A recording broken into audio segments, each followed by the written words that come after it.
C'est incroyable comme cette recette est délicieuse, en plus d'être super facile et pratique à préparer. Je suis sûre que tu vas tomber amoureuse de cette recette. Pour commencer, je vais verser un généreux filet d'huile d'olive ici dans la poêle, en la laissant chauffer quelques secondes. Ensuite, j'ajoute un oignon coupé en tout petits morceaux, ainsi que 3 gousses d'ail finement hachées et je mélange bien.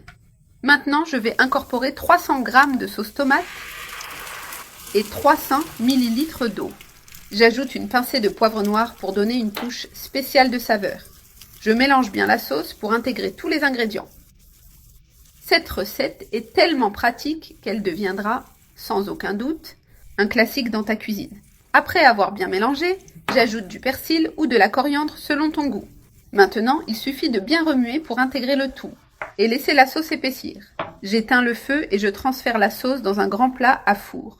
Maintenant, c'est le moment de placer les pâtes. J'utilise ce type de pâte idéal pour farcir, mais tu peux l'adapter avec ce que tu as chez toi.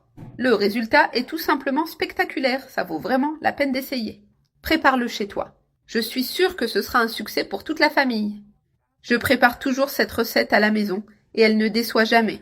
Je place les pâtes dans le plat de cette façon, avec précaution, pour qu'elles soient bien positionnées. Maintenant, je vais les farcir avec du poulet effiloché déjà assaisonné, ce qui ajoutera encore plus de saveur à la recette.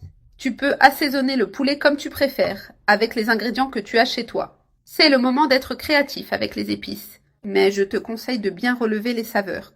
Tout est farci et prêt pour l'étape suivante. Je vais ajouter 200 g de fromage à la crème par-dessus, en l'étalant bien partout. Cette touche fait toute la différence et rend la recette encore plus crémeuse.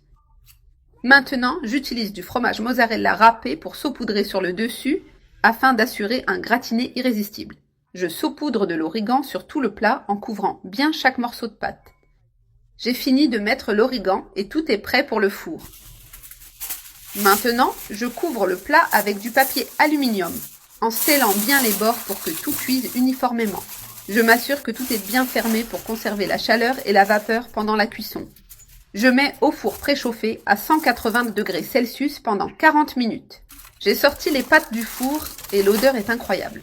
Je retire le papier aluminium avec précaution pour ne pas me brûler et je laisse le plat découvert. Je le remets au four pendant encore 5 minutes pour qu'il soit bien gratiné avec une belle couleur dorée. Les pâtes sont sorties à nouveau du four et elles sont magnifiques. Ce plat est tellement délicieux qu'il surprendra tout le monde. La saveur est merveilleuse et l'arôme encore plus tentant. Prépare-le chez toi, car je suis sûre que ce sera un succès total. Ici, j'ai déjà envie rien qu'en regardant ce plat si délicieux. Regarde comme c'est parfait.